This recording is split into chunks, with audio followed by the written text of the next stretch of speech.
అందరికీ నమస్కారం అండి. ఈరోజు మన ఆడవాళ్ళలో ఒక 40-50 సంవత్సరాలు వచ్చే ఆడవాళ్ళకి ఎలాంటి సమస్యలు ఉంటాయి, ఫ్యామిలీలో ఏమి ఇబ్బందులు ఉంటాయి, భర్తలు ఏ విధంగా ఇబ్బందులు పెడతారు, మనకు వచ్చే ఆరోగ్య సమస్యలు ఏంటి అన్న దాని గురించి అయితే నేను చెప్తానండి. ఇప్పుడు మనకి ఒక 50 సంవత్సరాలు వచ్చేస్తాయి. మనకు పెళ్ళి అయిపోయి అప్పుడే 20-30 సంవత్సరాలు 25 ఏళ్ళ దాకా దాటిపోతుంది. పిల్లలు కూడా కొంచెం పెద్దవాళ్ళు అయిపోతూ ఉంటారు. అయినా సరే అలా గుట్టుగా ఇంట్లో సంసారం చేసుకుంటూ ఎవరికి ఎన్ని ఇబ్బందులు ఉన్నా ఎవరికి చెప్పకుండా ఉండే ఆడవాళ్ళు చాలామంది ఉన్నారు. ఒక 50 సంవత్సరాలు వచ్చేసరికి ఆరోగ్య సమస్యలు బయటపడుతూ ఉంటాయి. మోనోపాజ్ వస్తుంది. అలాంటప్పుడైతే మరీ విపరీతమైన సమస్యలు ఉంటూ ఉంటాయి. ఎప్పుడు ఎలా ఉంటుందనేది తెలీదు. చికాకులు ఎక్కువ ఉంటాయి. అలాగే బీపీలు, షుగర్లు, అలాగే కిడ్నీ ప్రాబ్లమ్స్ అని, హార్ట్ ప్రాబ్లమ్స్ అని ఇలాంటివన్నీ వస్తుంటాయండి.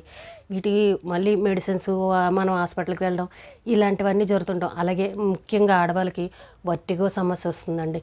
నేను డాక్టర్ దగ్గరికి వెళ్ళినప్పుడు కూడా నాకు డాక్టర్ ఏమని చెప్పారంటే ఇలాంటి వచ్చే సమస్యలు ఆడవాళ్ళలో ఎక్కువగా వస్తుంది.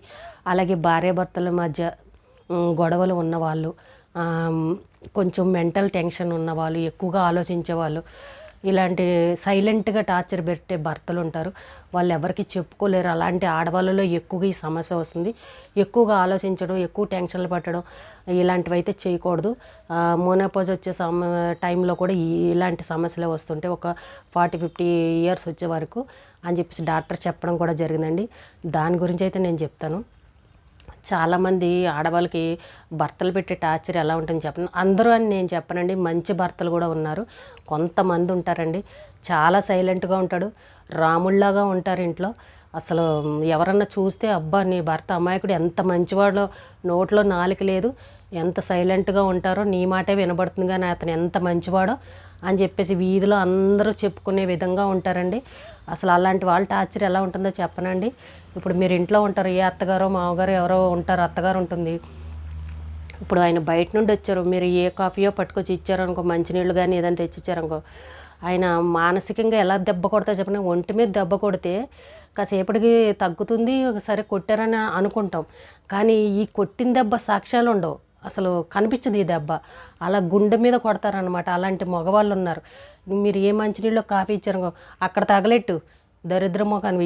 ఏమో పొద్దున్నే లేచి నీ మొహం చూశాను, ఈవేళ ఒక్క పని కూడా అవ్వలేదు, వెళ్ళిన దరిద్రం అంతా నీ మొహంలోనే ఉంది, ఎప్పుడు చూసినా ఏడు మొహం పెట్టుకుని ఏ టైంలో దొరకవు, నా తలరాతలే నేనేం చేస్తాను, ఇంకా నా కర్మ అంతే, ఎవరినని ఉపయోగం ఏముంది అని అంటారు. ఆ మాట ఎలా ఉంటుందండి భార్యకి?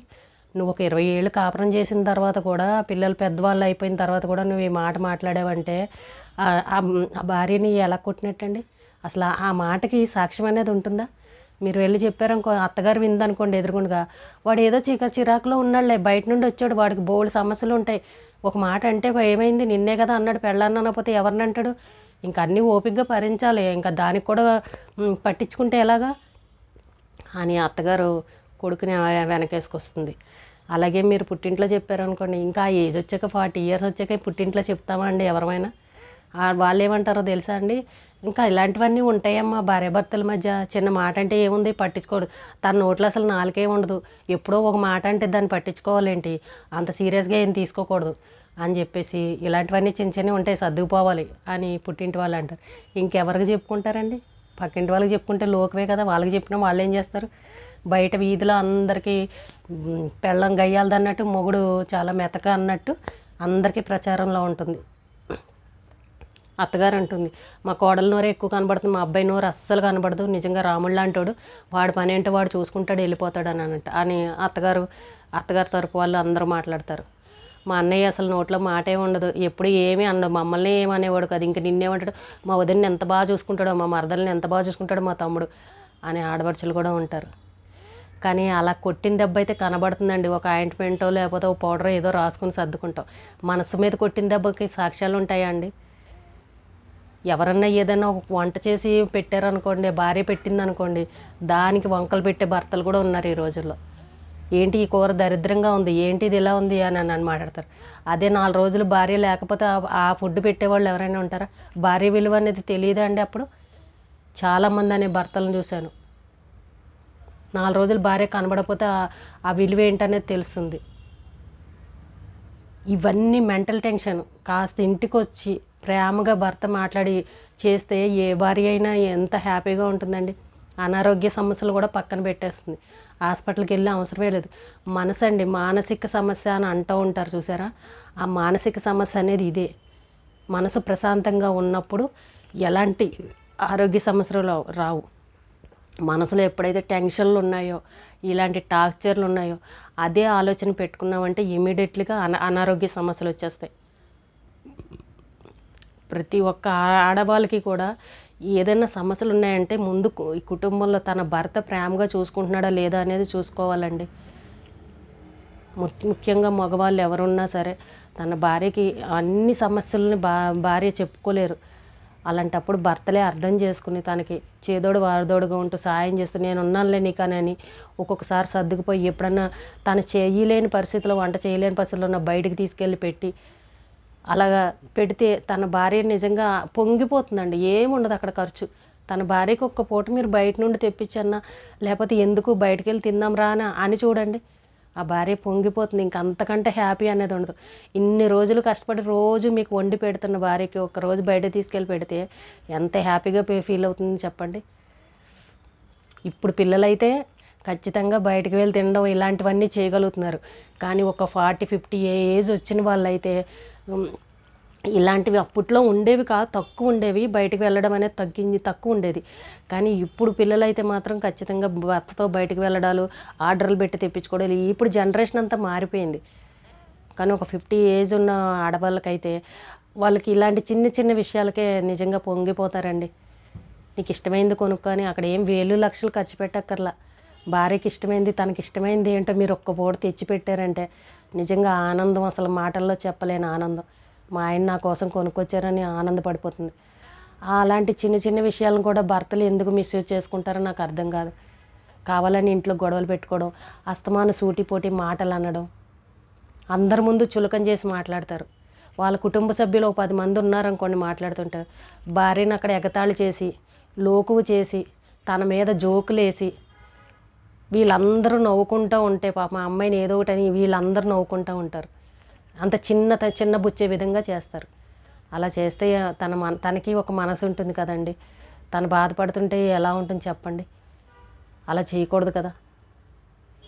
వేరే ఇంటి నుండి మన ఇంటికి వచ్చినప్పుడు ఇన్ని రోజులు మీకు కష్టపడి మీ పిల్లలకు సేవలు చేసి మీకు సేవలు చేస్తున్నప్పుడు భార్యని చులకనగా చూసి 10 మందిలో నవ్వుకుంటూ తన మీద కామెడీ చేసుకుంటూ మాట్లాడితే ఏ భార్య అయినా సహిస్తుందా చెప్పండి. ఇలాగ కొన్ని రోజులు గడిచిన తర్వాత ఆరోగ్య సమస్యలు వచ్చేసి మనసులో ఇంకా నా జీవితం అయిపోయిందిలే, ఇంకా సగం జీవితం అయిపోయింది, ఇంకా కొంత జీవితమే అని బాధపడే విధంగా చేసేస్తున్నారండి ఈ మగవాళ్ళు అయితే. బాగా ప్రేమించేసి అతిగా ప్రేమించే భార్యలు ఉన్నారు. ఇంకా నువ్వే నా ప్రపంచం అన్నట్టు చేస్తుంటారు. కానీ వీళ్ళ వెంక ఇలా తొంగి కూడా చూడరు. ఈమె ప్రేమను తీసి పడేస్తారు, అసలు లెక్క కూడా చేయరు. ఈవిడ మాత్రం ఊహించేసుకుని నా భర్త ఇలాగని ప్రతీదీ నువ్వు క్షణం తనని కేర్ తీసుకుని పట్టించుకునే భార్యలు ఉన్నారు. కానీ భర్త మాత్రం అస్సలు పట్టించుకోరు. ఒక్క 4 రోజులు వీళ్ళు లేకపోతే ఇల్లు ఎలా ఉంటుందో ఒక్కసారి ఆలోచించుకోండి. ఎప్పుడైనా సరే భార్యను సంతోష పెట్టాలనే చూడాలండి. వాళ్ళవన్నీ చిన్న చిన్న కోరికలే ఉంటాయి. పెద్ద లక్షల వేలు కోరికలు ఏం కోరరు. అన్నీ చిన్నవే. మంచి ప్రేమగా మాట్లాడితే చాలు, వాళ్ళకి ఆనందమే. ఇంకేమీ అడగరు, ఇంకా మర్చిపోతారు, ప్రపంచాన్నే మర్చిపోతారు. కాసేపు ఏ గుడికో తీసుకెళ్ళినా కూడా వాళ్ళు నిజంగా భర్తతో కలిసి గుడికి వెళ్ళింది అది వేరేగా ఉంటుంది. సొంతంగా వీళ్ళు పిల్లలతో కలిసి వెళ్ళింది వేరేగా ఉంటుంది. మా ఆయనతో కలిసి గుడికి వెళ్ళానన్న ఒక ఆనందం అనేది ఉంటుంది. అలా బయటికి తీసుకువెళ్ళలేని భర్తలు కూడా ఉన్నారండి. నేను చూశాను చాలా ఫ్యామిలీలు. ఒక ఫ్యామిలీని చూశానండి చాలా కాలం క్రితం.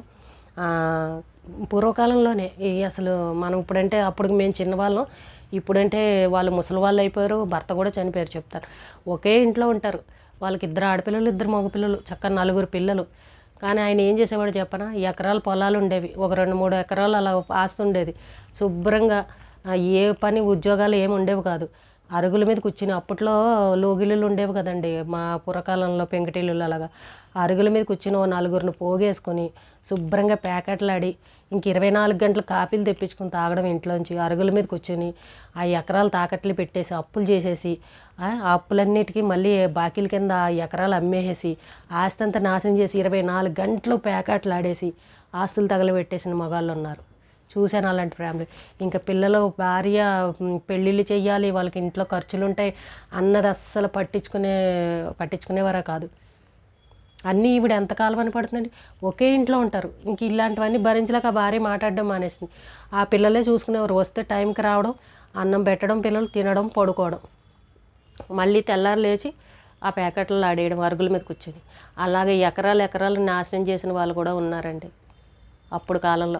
అయినా భార్యలు అలాగే గుట్టుగా సంసారం చేసుకుని ఎక్కడికి వెళ్ళకుండా ఆ ఇల్లు వదిలిపెట్టకుండా ఆ పిల్లల్ని చూసుకుంటూ ఆ ఇంట్లో అలాగే ఉన్న ఆడవాళ్ళు కూడా నేను చూశాను. అంతా అయిపోయి ఇంకా అనారోగ్యాలు వచ్చేసి ఇంకా ప్రాణం పోయి అందులో ఆ ఇద్దరిలో ఎవరో ఒకరు పోయిన తర్వాత అప్పుడు బుద్ధి వస్తుంది, అయ్యో నేను ఇన్నాళ్ళు చేసిందంతా ఇంత ఇది అయిపోయిందా అని. పిల్లలు ఒక్కొక్క మాట అంటుంటే నీ వల్ల మా జీవితాలు ఇలాగ అయిపోయాయని పిల్లలు మాట్లాడతారు. ఎందుకు మాట్లాడరండి? నువ్వు ఆ పిల్లలు చిన్నగా ఉన్నప్పుడు ఆస్తులన్నీ తగలేసి నాశనం చేసి పిల్లల గురించి ఆలోచించకుండా చేసి ఈవేళ పిల్లలు అడగాలంటే అడగరా? మీ మంచి చెడ్డలు పిల్లలు చూస్తారా? అలాంటి మగవాళ్ళు కూడా ఉన్నారండి. అలా ఉండి కూడా పాపం ఆడవాళ్ళు అలా గుట్టుగా సంసారం చేశారు. కానీ ఆడవాళ్ళకి ఏం కావాలంటే భర్త మంచిగా ఉండి తన పిల్లల్ని తనని బాగా చూసుకుంటే ఏ ఇంట్లోనూ గొడవలు ఉండవు కదండి. చక్కగా ప్రతి ఒక్కరు ఆరోగ్య సమస్యలు వస్తున్నాయి ఆడవాళ్ళకి అని ఒక 50 ఏళ్ళు వచ్చిన తర్వాత అని అనేసరికి ముందు ముఖ్యంగా ఇంట్లో మనశ్శాంతి, ప్రశాంతత, భర్త ప్రేమ, ఈ 3 ఉంటే కనుక ఎటువంటి అనారోగ్యాలన్నా ఆడవాళ్ళు జయించగలరండి. అస్సలు భయపడరు. ముందు ఇంట్లో భర్త ప్రేమ, భర్త ఆదరణ, ఈ 2 ఉంటే కనుక ఖచ్చితంగా ఎలాంటి ఆరోగ్య సమస్యలైనా ఆడవాళ్ళు ఎదుర్కోగలరు, ఆనందంగా స్వీకరిస్తారు. ఒక పక్కన మీ ఇంట్లో చాకరీలు చేసి అందరికీ అన్నీ చేసి పెట్టి తను అలసిపోయి తన ఆరోగ్య సమస్యలను పట్టించుకోలేని ఆడవాళ్ళు కూడా ఉన్నారు. ఎప్పుడు కూడా ఆడవాళ్ళని తక్కువ అంచనా వేయకండి. సాక్షులు లేని గాయంతో మనసు మీద కొట్టకండి. మగవాళ్ళు ఎప్పుడు కూడా వాళ్ళని ప్రేమగా చూసుకోండి. వాళ్ళు కోరుకునే చిన్న ప్రేమ మాటలు అంతే. మీరు ప్రేమగా మాట్లాడితే చాలు, పొంగిపోతారు. ఆడవాళ్ళ సమస్యలు మామూలు సమస్యలు ఉండవండి, బయటకు కనిపించవు. లోపల ఇప్పుడు క్యాన్సర్ ఉంటుంది, కిడ్నీ సమస్యలు ఉంటాయి, ఏ షుగరు బీపీలు ఉంటాయి, అవి బయటికి కనిపిస్తాయండి. పైకి మనుషులు బాగానే ఉంటాం కానీ బయటికి ఏం కనిపిస్తుంది, అవి లోపల ఉంటాయి. అలాగే మీరు పెట్టే మానసిక శోభ కూడా అనేది కూడా లోపలే ఉంటుంది తప్ప బయటికి కనిపించదు. చూసే జనాలందరూ ఈమెకేంటి, ఈమె పిటరాయిలాగా బాగానే ఉంది కదా, మొగుడు మంచాడే, ఈవిడికి ఏ రోగం వచ్చింది అని అనే విధంగా మాట్లాడతారు. లోపల ఉండే సమస్యలు ఎవ్వరికీ అర్థం కావండి. అలా అని ఒక 50 ఏళ్ళు వచ్చాక అందరికీ చెప్పుకోలేరు కదండి. ఎవరైనా సరే ఇంటి గుట్టు వీధిలో పెట్టుకోలేం కదా. అలాంటి ఆడవాళ్ళు కుమిలిపోయి చాలా బాధపడుతుంది. కొంతమంది భర్తలు ఉన్నారండి, అసలు భార్యకి తన జీతం ఎంతో కూడా చెప్పని భర్తలు ఉన్నారు. మా ఆయన జీతం ఎంతో తెలియదండి నాకు, అన్నీ ఆయనే చూసుకుంటారు అనేవాళ్ళు కూడా ఉన్నారు. అంటే ఆమె ఇన్ని సంవత్సరాలు కాపురం చేసి తన భర్త సంపాదన ఎంతో కూడా తనకు తెలియదు. చూడండి, అలాంటి వాళ్ళు ఉండేవారు. ఎప్పుడైనా సరే ఆడవాళ్ళని తక్కువ చేయండి. ఆడవాళ్ళు లేని మనిషిను నిజంగా ఆ ఇల్లు చీకటే. వాళ్ళు లేని మనిషిను ఫుడ్ మాట పక్కన పెడితే అసలు ఆ ఇంట్లో ఆడవాళ్ళు ఉంటేనే ఏ ఇంటికైనా కళ అనేది ఉంటుంది. వాళ్ళ దూరమైన మరుక్షణం అస్సలు ఆ ఇల్లు అసలు చూడలేము అసలు. అందుకే ప్రతి ఒక్కరు కూడా ఆడవాళ్ళని ప్రేమగా చూడండి చాలు. మీరు డబ్బులు ఖర్చు పెట్టక్కల, ప్రేమగా పలకరించి ప్రేమగా చూడండి. అక్కడే మీ జీవితాలన్నీ ఆనందంగా ఉంటాయి. మీ ఇల్లు నిజంగా ఎంత కలకల్లాడుతూ ఉంటుందంటే హ్యాపీగా ఉంటాయి. ఎటువంటి అనారోగ్య సమస్యలు కూడా ఉండవు. ఇదేనండి ఈ రోజుకి వీడియో. మళ్ళీ ఒక మంచి వీడియోతో కలుద్దాం.